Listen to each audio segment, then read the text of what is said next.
C'était un après-midi d'été, dans une petite ville entourée de champs dorés.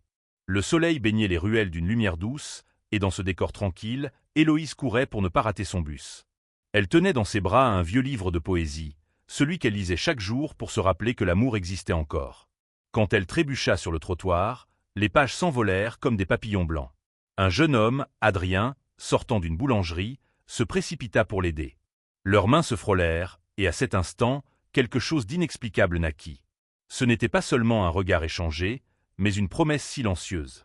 Adrien, avec un sourire timide, ramassa la dernière page tombée à ses pieds et lut à voix basse. « L'amour n'oublie jamais, même quand la mémoire s'efface. » Elle rit, un peu gênée, sans savoir que ces mots deviendraient la prophétie de toute une vie. Les jours suivants, Adrien chercha 1000 prétextes pour croiser Héloïse. Tantôt il passait devant la librairie où elle travaillait, tantôt il prétendait vouloir acheter un livre qu'il connaissait déjà par cœur.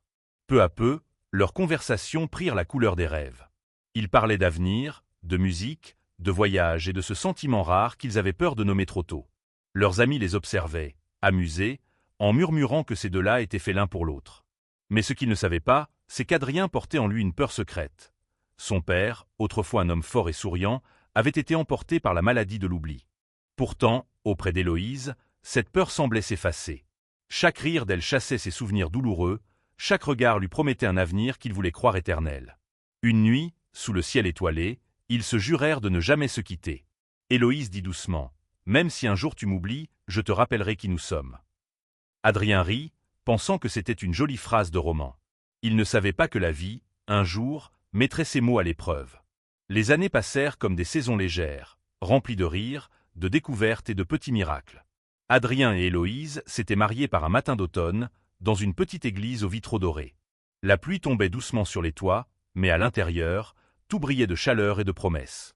Il avait juré de la faire sourire chaque jour, et elle, de lui rappeler la beauté du monde même dans les moments sombres. Leur amour n'était pas un feu d'artifice, mais une flamme constante, paisible et profonde. Ensemble, ils bâtirent une vie simple, une maison blanche à la lisière d'un champ, un jardin où ils plantaient des rosiers chaque printemps, et un vieux tourne-disque qui faisait tourner leurs souvenirs. Adrien trouvait du travail dans une petite imprimerie, où il réparait les machines à écrire et respirait l'odeur du papier neuf. Héloïse, elle, ouvrit une boutique de livres d'occasion, un endroit magique où le temps semblait suspendu. Chaque soir, elle attendait qu'il pousse la porte avec ce sourire fatigué mais sincère, celui qui disait « Je suis rentré ». Ils dînaient, parlaient des rêves qu'ils n'avaient pas encore vécus, puis s'endormaient enlacés, comme deux âmes qui s'étaient trouvées depuis toujours. Mais le destin, silencieux, commençait déjà à tisser ses fils invisibles. Un soir, Adrien resta figé devant la porte de la maison, les clés dans la main. Il regardait la serrure comme un étranger qui ne savait plus où il vivait. Quelques secondes plus tard, tout revint. Il entra, confus, sans oser le dire à Héloïse. Il pensa que c'était la fatigue ou le stress du travail. Pourtant, la semaine suivante, cela se reproduisit. Il oublia un rendez-vous, un nom, une rue. De petites fissures dans le verre clair de sa mémoire. Un dimanche matin, alors qu'il prenait le petit déjeuner, Héloïse remarqua son regard perdu. Il tenait une tasse de café, mais semblait ailleurs, comme s'il cherchait un souvenir derrière un voile invisible. Elle posa doucement sa main sur la sienne et demanda « Tu es avec moi, Adrien ?» Il sursauta, sourit faiblement et répondit « Toujours ». Mais dans ses yeux, un éclat d'inquiétude venait de naître. Ce fut le début d'une lente descente vers l'inconnu, mais aussi d'une promesse plus forte que la mémoire elle-même, celle d'un amour qui ne s'efface jamais. L'hiver arriva plus tôt cette année-là. Le vent frappait les fenêtres, et la maison, d'habitude si vivante, semblait soudain plus silencieuse. Eloise observait Adrian, in quiet. Il oubliait des choses simples, un mot, une date, un visage familier. Un matin, il mit du sel dans le café au lieu du sucre et rit nerveusement, comme pour cacher la honte qui naissait en lui. Elle rit aussi, pour ne pas lui faire peur, mais son cœur tremblait. La nuit, quand il s'endormait, elle restait éveillée à le regarder respirer, priant pour que le lendemain tout redevienne comme avant. Pourtant, chaque jour apportait une nouvelle absence, un nouveau vide. Un soir, il rentra de l'imprimerie plus tard que d'habitude, les mains vides, le regard perdu. Il s'assit sur le canapé et murmura « Je ne me souvenais plus du chemin ». Héloïse sentit le monde s'écrouler sous ses pieds. Elle s'agenouilla devant lui, prit ses mains froides et répondit avec une douceur infinie « Ce n'est pas grave, mon amour. Tant que tu retrouves le chemin vers moi, tout ira bien. » Ces mots semblaient apaiser Adrien, mais elle savait que quelque chose d'irréversible commençait à se glisser entre eux, invisible mais implacable. Les semaines suivantes, elle chercha des explications, des remèdes, des médecins. Certains parlaient de stress, d'autres de surmenage. Mais au fond d'elle, elle reconnaissait les signes. Elle se souvenait de son beau-père, des photos effacées dans sa mémoire, de la lente disparition d'un visage aimé. Adrien, lui, refusait d'en parler. Il disait qu'il allait bien, qu'il avait juste besoin de repos. Alors Héloïse se tut, mais son silence était lourd de larmes contenues. Pourtant, au milieu de cette brume qui s'épaississait, leur amour ne faiblissait pas. Parfois, Adrien prenait la guitare et chantait doucement pour elle, des chansons qu'il connaissait depuis leur jeunesse. Et même quand il oubliait les paroles, elle les murmurait à sa place. Ces instants devenaient leur refuge, les derniers fragments d'un monde qu'ils tentaient de retenir ensemble. Héloïse se promit alors une chose. Peu importe jusqu'où la maladie l'emmènerait, elle resterait à ses côtés. Elle serait sa mémoire, son encre, son repère dans l'océan de l'oubli. Le matin du rendez-vous, le ciel était gris, lourd comme un présage. Héloïse tenait la main d'Adrien dans la salle d'attente, le cœur battant au rythme des secondes qui s'étiraient. Autour d'eux, le silence était presque religieux. Quand le médecin entra, il avait ce regard que portent ceux qui savent qu'ils vont briser un monde. Il parla doucement, comme on parle à deux âmes fragiles. Les tests sont clairs. Il s'agit d'une forme précoce de la maladie d'Alzheimer. Ses mots tombèrent comme des éclats de verre. Adrien resta immobile, le visage vidé de toute expression. Héloïse, elle, sentit sa gorge se nouer, mais elle ne pleura pas. Pas devant lui. Pas maintenant. Elle se contenta de serrer sa main plus fort, comme si la force de son amour pouvait repousser la sentence. Sur le chemin du retour, le silence régnait dans la voiture. Les paysages défilaient, flous, comme effacés par le choc. Arrivé à la maison, Adrien s'assit près de la fenêtre et murmura « Je vais t'oublier, n'est-ce pas ?» Elle s'approcha, posa sa tête sur son épaule et répondit « Non, tu ne m'oublieras pas. Peut-être que tu oublieras nos mots, nos gestes, mais pas notre amour. Il vivra en toi, même si ton esprit s'égare. » Il ferma les yeux, laissant une larme rouler sur sa joue. Les jours suivants furent un mélange de déni et d'espoir. Héloïse lut tout ce qu'elle pouvait sur la maladie, s'accrochant à chaque témoignage, chaque nouvelle recherche. Elle colla des post-it sur les murs, étiqueta les tiroirs, transforma leur maison en un lieu où tout pouvait être retrouvé. Elle riait, chantait, inventait des jeux pour stimuler sa mémoire, comme si chaque sourire pouvait retarder l'inévitable. Et parfois, cela semblait fonctionner. Adrien riait encore, la regardait avec cet amour pur, comme s'il voulait graver son visage dans sa mémoire pour toujours. Mais certaines nuits, il se réveillait en sursaut, ne reconnaissant pas la chambre, ni le parfum sur l'oreiller. Il appelait son père, croyant être redevenu un enfant. Héloïse le prenait dans ses bras et murmurait doucement « C'est moi, mon amour. C'est Héloïse. Tu es chez toi. » Et petit à petit, la peur s'effaçait de ses yeux. Elle savait qu'elle perdrait peu à peu l'homme qu'elle aimait, mais jamais son âme. Alors, elle fit une promesse silencieuse. Même si la maladie volait tout, elle le ramènerait toujours à elle, chaque jour, encore et encore. Les mois passèrent, et avec eux, la légèreté des jours d'avant. Adrien oubliait de plus en plus. Les clés, les prénoms, les chemins familiers. Parfois, il appelait Héloïse madame, puis se reprenait en riant, gêné. Elle riait aussi, pour ne pas lui montrer combien cela la blessait. Leur maison était devenue un théâtre de patience et de tendresse. Chaque objet avait un rôle, chaque mot un sens nouveau. Le matin, Héloïse préparait le café et lui disait « Tu te souviens ? C'est comme toujours, 2 sucres. » Parfois il répondait oui, parfois il hésitait. Et quand il oubliait, elle posait doucement sa main sur la sienne, comme pour lui rendre le souvenir. Les jours de pluie étaient les plus durs. Adrien restait longtemps à regarder les gouttes glisser sur la vitre, perdu dans des pensées que même lui ne comprenait plus. Il demandait « Pourquoi pleut-il si souvent ici ?» Et elle répondait en souriant « Parce que le ciel se souvient de nous, lui aussi. » Ces mots semblaient le rassurer. Parfois, il se levait, mettait un vieux disque sur le tourne-disque et lui tendait la main pour danser. Leurs pas étaient lents, maladroits, mais pleins d'amour. Héloïse fermait les yeux, imaginant qu'ils avaient encore 20 ans, que rien n'avait changé. Mais chaque soir, elle sentait la maladie grignoter un peu plus son monde. Adrien se perdait dans la maison, confondait les pièces, oubliait les visages des voisins. Un jour, il sortit seul et ne retrouva pas le chemin. On le retrouva au coucher du soleil, assis sur un banc, regardant le ciel, les yeux pleins de larmes. Lorsqu'elle arriva, il la regarda sans la reconnaître, puis murmura « Vous ressemblez à quelqu'un que j'ai beaucoup aimé. » Ces mots transpercèrent son cœur. Elle s'agenouilla, prit son visage entre ses mains et dit doucement « C'est moi, Adrien. C'est Héloïse, ton éternité. » Alors, comme une lumière qui revient après l'orage, son regard s'éclaira et il la serra contre lui. Cette nuit-là, elle pleura en silence, tenant sa main endormie. Elle comprenait que la bataille serait longue, mais elle n'avait pas peur. Parce que tant qu'il y aurait un souffle de lui, tant qu'elle pourrait lui murmurer son nom, leur amour ne mourrait jamais. Et quelque part, dans le noir, elle sentit qu'il savait. C'était un matin calme, le vent faisait danser les rideaux, et Héloïse observait Adrien qui dormait encore, le visage apaisé comme un enfant. Elle savait que le temps devenait son ennemi silencieux. Alors, ce jour-là, elle prit une décision, écrire. Écrire pour lui, pour eux, pour ne pas laisser la maladie voler leur histoire. Sur la table en bois, elle sortit un carnet à la couverture bleue et commença la première lettre. « Mon amour, si un jour tu oublies qui je suis, lis ceci. Je suis celle qui t'attend à chaque lever du soleil. Celle qui t'aime même quand ton esprit s'égare. » Elle plia la feuille, la glissa dans une enveloppe et écrivit dessus « À ouvrir les jours de brume ». Ce fut la première d'une centaine de lettres qu'elle écrirait dans les mois suivants.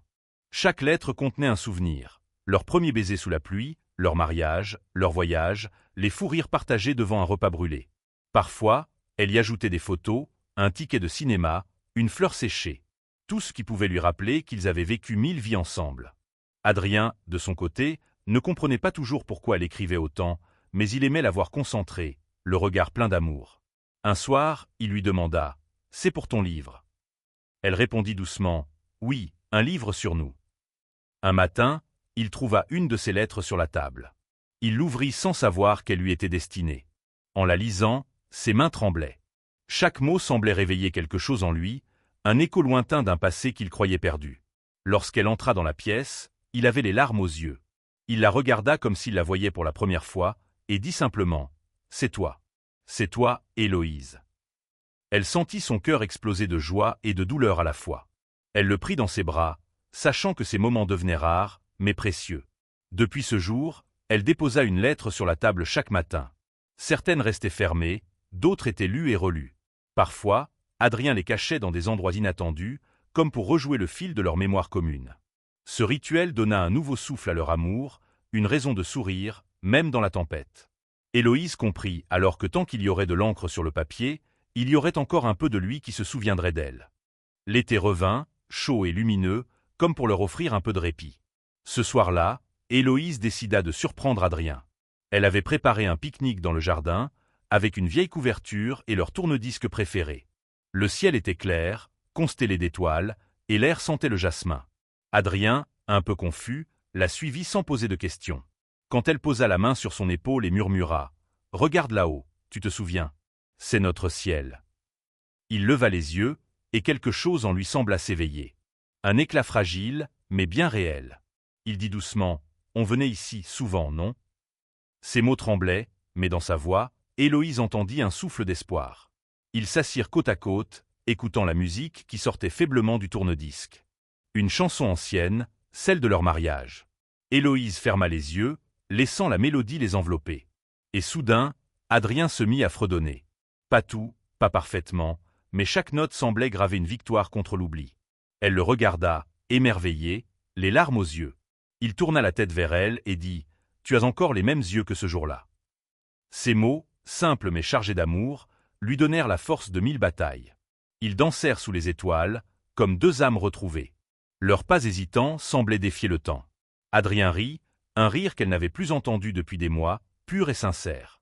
Pendant un instant, la maladie disparut. Il n'y avait plus d'oubli, plus de peur, seulement eux, réunis dans un présent parfait. Quand la chanson s'arrêta, il posa son front contre le sien et murmura « Je ne veux plus oublier ça. Promets-moi de me le rappeler. » Elle répondit « Je te le promets, pour toujours. » Cette nuit-là, Héloïse sentit renaître une lueur qu'elle croyait perdue. Le lendemain, Adrien se souvenait encore de la chanson, du ciel, du goût du vin. Les médecins parlaient de réactions émotionnelles fortes, mais elle savait que c'était bien plus que cela. C'était. Un matin calme, Adrien trouva dans l'atelier un chevalet vide et des pinceaux oubliés depuis des années. Une impulsion soudaine le poussa à peindre Héloïse, à capturer son visage, ses yeux, son sourire qui illuminait chaque pièce. Il s'assit, le cœur battant, le pinceau tremblant entre ses doigts. Chaque coup de couleur semblait une bataille contre l'oubli, un moyen de graver son amour sur une toile qui, contrairement à sa mémoire, ne s'effacerait jamais. Héloïse entra, curieuse, et le regarda peindre sans un mot. Le silence entre eux était doux, rempli de cette complicité ancienne, celle qui ne se perd jamais vraiment. Mais rapidement, Adrien oublia certains détails. Il peignait les yeux légèrement de travers, les cheveux un peu plus courts, le sourire différent. Héloïse s'assit près de lui, sans corriger ses erreurs. Elle savait que chaque inexactitude était un fragment de son esprit en lutte. À chaque hésitation de sa main, elle murmurait doucement « C'est toi qui choisis comment me voir, mon amour. » Et il continuait, guidé par un instinct qu'aucune maladie ne pouvait détruire. Le portrait prenait forme, imparfait mais vivant, vibrant de souvenirs et d'émotions. Lorsque le tableau fut terminé, Adrien recula et le contempla, les yeux brillants. Il ne reconnaissait pas chaque détail, mais l'essence, l'âme d'Héloïse, était là. Elle prit sa main, posa doucement la sienne sur le pinceau et dit « C'est moi. Et ce tableau, c'est notre mémoire partagée. » Un instant de silence s'installa, où l'amour semblait suffire pour tenir l'oubli à distance. Puis Adrien sourit, pour la première fois depuis longtemps, d'un sourire qui disait plus que 1000 mots. « Je me souviendrai, toujours. » Ce portrait, inachevé mais parfait, devint le symbole de leur vie ensemble. Chaque fois qu'Adrien doutait, chaque fois qu'il oubliait, il revenait à la toile, se souvenant d'elle, de leur histoire.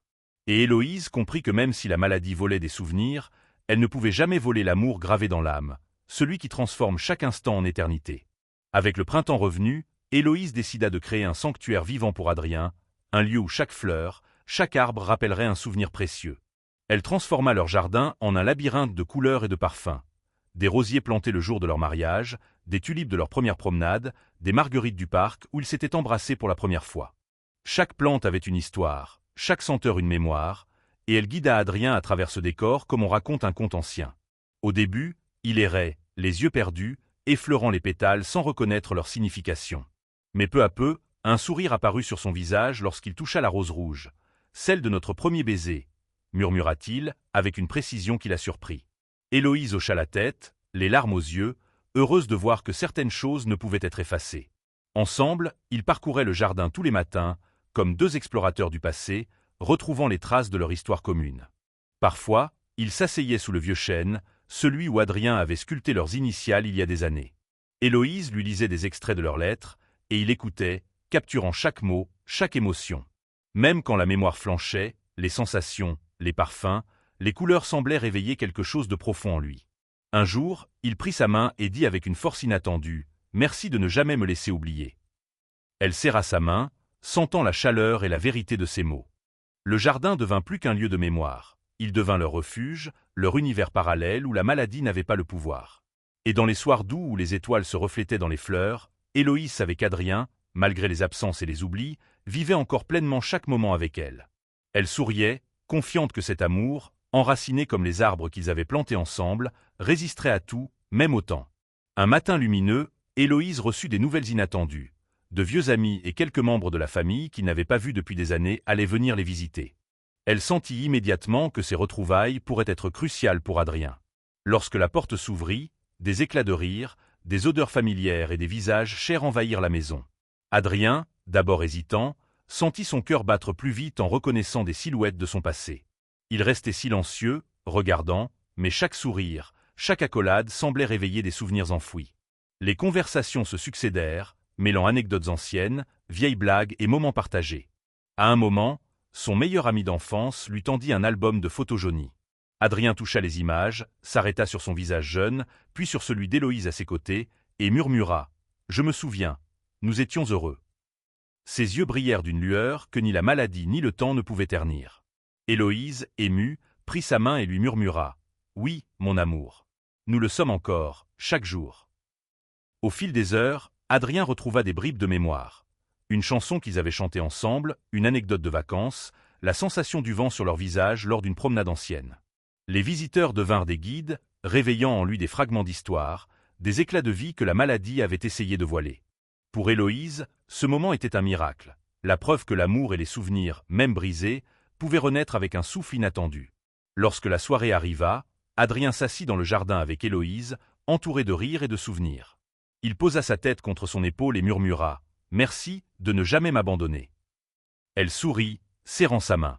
Dans ce mélange de nostalgie et de joie, ils comprirent ensemble que même si certains souvenirs pouvaient disparaître, l'essence de leur amour restait intacte, prête à guider chacun de leurs pas, peu importe ce que l'avenir leur réservait. Malgré la progression de la maladie, Héloïse refusait que leur vie devienne un flot constant de tristesse et de préoccupation. Un matin, elle proposa à Adrien de faire quelque chose de complètement fou. Repeindre les murs de la maison avec des couleurs vives, comme dans leurs souvenirs d'enfance. Adrien, d'abord hésitant, finit par accepter, intrigué par son enthousiasme contagieux. Bientôt, les pinceaux dansaient dans l'air, les éclats de peinture éclaboussant les vêtements et les murs, et les rires éclatèrent, purs et libérateurs. Chaque couleur, chaque tache devenait une petite victoire sur l'oubli et la peur. Ils improvisèrent des jeux simples, deviner les couleurs, créer des formes absurdes et se lancer des défis absurdes, comme peindre avec les pieds ou dessiner les yeux fermés. Adrien riait, éclatait parfois de manière incontrôlable, et Héloïse riait avec lui, les larmes de bonheur coulant sur ses joues. Ces instants devinrent leur refuge, des îlots de lumière où la maladie perdait de sa puissance. Même lorsqu'il oubliait le nom d'une couleur, le simple geste de la retenir ensemble créait une complicité indestructible. Un après-midi, après un fou rire particulièrement intense, Adrien posa sa tête sur les genoux d'Héloïse et murmura « Je me souviens pas toujours, mais je sais que tu es ma joie. » Ces mots simples frappèrent son cœur comme une flèche de vérité. Elle comprit que même si son esprit s'égarait, son cœur, lui, restait fidèle. Les éclats de rire devenaient des ancrages, des points lumineux dans la mémoire fragile d'Adrien, lui rappelant que l'amour pouvait s'exprimer autrement que par les mots. Ces moments légers et spontanés renforçaient leur lien jour après jour. Héloïse sut alors que la clé n'était pas de lutter contre chaque oubli, mais de créer des souvenirs nouveaux, intenses et vibrants, que la maladie ne pourrait jamais effacer complètement. Et chaque rire partagé devenait une preuve silencieuse que leur amour, même face à l'oubli, restait vivant, invincible et lumineux, prêt à illuminer les jours sombres qui viendraient. Un matin lumineux de printemps, Héloïse annonça une surprise à Adrien, un voyage vers les lieux qui avaient marqué leur histoire. D'abord hésitant, il accepta finalement, intrigué et curieux. Leur première étape fut le petit village où ils s'étaient rencontrés, la rue bordée de cafés et de librairies qui avaient été témoins de leur premier regard. Adrien resta silencieux en marchant, touchant les murs familiers, respirant les odeurs anciennes, et un frisson d'émotion traversa son corps. Héloïse, à ses côtés, lui tenait la main, murmurant « Tout est là, tout est nous ». Ils continuèrent leur périple, visitant le parc où ils avaient partagé leur premier baiser, les collines où ils avaient planté des arbres lors de leurs anniversaires, et la vieille librairie où Héloïse travaillait encore lorsqu'ils s'étaient rencontrés. Chaque lieu réveillait des souvenirs enfouis. Adrien se souvenait des chansons, des dialogues, des gestes. Parfois, un sourire apparaissait sur son visage, parfois un rire léger, comme si chaque endroit contenait une clé pour déverrouiller sa mémoire. Lorsqu'ils arrivèrent à la plage où ils avaient passé leur première nuit ensemble, Adrien s'assit sur le sable, les yeux perdus dans l'horizon. Héloïse posa sa main sur son épaule et dit « Regarde, tout ce que nous avons vécu ensemble, c'est encore là, dans le vent, dans les vagues. » Il sourit, la serrant contre lui, et murmura « Je m'en souviens, un peu, mais je sens que tout ça, c'est nous. » La mer et le vent semblaient porter ses souvenirs, les rendant vivants malgré l'oubli progressif. Ce voyage devint un symbole de leur lutte contre la maladie. Chaque étape, chaque lieu, chaque souvenir retrouvait leur rappelait que leur amour était plus fort que l'oubli. Héloïse comprit alors que même si le temps continuait son travail cruel, ils pouvaient créer de nouvelles mémoires, renforcer leurs liens et savourer chaque instant ensemble, comme si chaque pas dans ces lieux sacrés était un acte de résistance face à l'Alzheimer. De retour à la maison après leur voyage, Héloïse réalisa que certaines mémoires d'Adrien semblaient plus fragiles que jamais. Alors, elle décida de rassembler toutes les lettres, notes et petits mots qu'elle avait écrits pour lui depuis le début de sa maladie. Elle les étala sur la table du salon, formant un véritable patchwork de souvenirs et d'émotions. Chaque mot, chaque phrase était une promesse, un rappel que leur amour vivait au-delà des oublis et des absences. Adrien, intrigué, s'approcha timidement et posa ses mains sur les papiers, comme pour sentir la présence de leur passé. Héloïse commença à lui lire les lettres à voix haute. Certaines racontaient des anecdotes drôles, d'autres des moments intimes, et chaque mot semblait éveiller quelque chose en lui. Parfois, il souriait, parfois il riait, parfois ses yeux se remplissaient de larmes, mais il écoutait avec une attention qu'elle n'avait jamais vue. À un moment, il murmura « C'est comme si je vivais tout ça encore une fois, avec toi. » Elle hocha la tête, les yeux brillants de larmes, comprenant que les mots, soigneusement choisis et répétés, étaient un pont entre le passé et le présent, un moyen de maintenir leur amour vivant. Chaque jour, ils relisaient quelques lettres, parfois en inventant de nouvelles histoires ensemble, créant de petits récits qui mélangeaient souvenirs et réalité. Adrien commença à reconnaître des phrases, à anticiper des mots, et chaque moment de lucidité devenait un trésor précieux. Héloïse savait que ces instants étaient fragiles, mais elle ne voulait jamais les laisser s'échapper. Elle comprit que même si sa mémoire continuait à s'effacer, les émotions et les mots restaient, porteurs de tout ce qu'ils avaient partagé. Les lettres devinrent un rituel sacré. Le matin, le soir, parfois même au milieu de la nuit, ils les lisaient ensemble, se souvenant et recréant leur amour à chaque mot. Héloïse savait que la bataille n'était pas finie, mais elle sentait que, grâce aux mots, ils pouvaient tenir tête à la maladie. Chaque phrase était une victoire, chaque sourire un triomphe. Et dans ce salon, au milieu de toutes ces lettres, l'amour brillait plus fort que jamais, prouvant que ce qui est écrit avec le cœur ne disparaît jamais. L'été arriva avec une chaleur douce et enveloppante, et Héloïse décida de profiter de chaque rayon de soleil pour créer des moments uniques avec Adrien. Un après-midi, elle l'emmena au jardin, décoré de toutes les fleurs qui avaient marqué leur vie. Adrien errait parmi les allées, touchant chaque pétale, chaque arbre, avec une attention particulière. Soudain, il s'arrêta devant le rosier rouge qu'ils avaient planté le jour de leur mariage, et murmura « Je me souviens de ce jour, de toi, dans cette robe. » Ses yeux brillèrent de lucidité et de joie, et Héloïse sentit son cœur exploser d'émotion. Les jours suivants, Adrien montra des éclats de mémoire comme jamais auparavant. Il se souvenait des détails, des dates, des promenades, des conversations. Un soir, il sortit le vieil album photo et, page après page, il racontait les histoires derrière chaque image avec une précision et une émotion qui étonnaient Héloïse. Il se souvenait de leur premier voyage ensemble, des petits gestes quotidiens, et surtout, de leur amour indéfectible. Héloïse, les larmes aux yeux, comprit que malgré la maladie, certains souvenirs, portés par le cœur, pouvaient revenir comme par magie. Un soir doux, sous un ciel étoilé, Adrien prit la main d'Héloïse et dit « Je ne t'ai jamais oublié. Je t'ai cherché à travers chaque oubli, et te voilà, toujours là. » Ces mots étaient un miracle, un éclat d'espoir qui illuminait leur vie. Héloïse sentit que tous les sacrifices, toutes les nuits d'inquiétude et de larmes, avaient porté leurs fruits. Leur amour avait triomphé du temps et de la maladie, et chaque instant désormais était un trésor à chérir. Ils dansèrent sous les étoiles, main dans la main, comme au tout début, quand le monde semblait immense et rempli de promesses. La maladie n'avait plus de pouvoir sur ce moment. Adrien souriait, entier, et Héloïse savait que leur amour avait atteint une dimension plus profonde que jamais. Ce miracle de l'été leur avait offert un cadeau inestimable. La certitude que, même face aux pires épreuves, l'amour véritable ne s'éteint jamais, il persiste et se renforce, guidant les âmes à travers l'oubli et le temps. L'automne approchait, teintant le monde de nuances dorées et rouges, et Héloïse et Adrien se promenaient main dans la main, comme ils l'avaient toujours fait. Après le miracle de l'été, chaque jour était une célébration de la vie retrouvée, de la mémoire partiellement restaurée, et surtout, de l'amour invincible qu'ils partageaient. Adrien se souvenait désormais des détails les plus intimes. Le parfum des fleurs, le goût du café du matin, la chaleur de la main d'Héloïse, et les mots doux échangés tout au long de leur vie. Un matin, ils s'installèrent dans le jardin qu'Héloïse avait soigneusement entretenu, entouré des fleurs symboliques de leur histoire. Adrien regarda chaque pétale avec émerveillement et murmura « Tout ceci, c'est nous. Chaque souvenir, chaque instant, je m'en souviens. » Héloïse sentit ses larmes couler de bonheur. Elle sut que, peu importe ce que l'avenir leur réservait, leur amour resterait intact, un phare lumineux au milieu des ombres de l'oubli. Ensemble, ils relisaient les lettres, parcouraient les albums, et se rappelaient les jours heureux avec une intensité nouvelle, transformant chaque instant en éternité. Le soir, sous un ciel étoilé semblable à celui de leur jeunesse, Adrien prit la main d'Héloïse et dit « Merci d'avoir été mon guide, mon refuge et ma mémoire, pour toujours. » Elle répondit en serrant ses mains contre son cœur « Et toi, tu es mon éternité, mon amour. » Ensemble, nous avons défié le temps et l'oubli. Ils s'embrassèrent doucement, leurs âmes se mêlant dans une harmonie parfaite, prouvant que l'amour vrai ne meurt jamais, même lorsque la mémoire faiblit.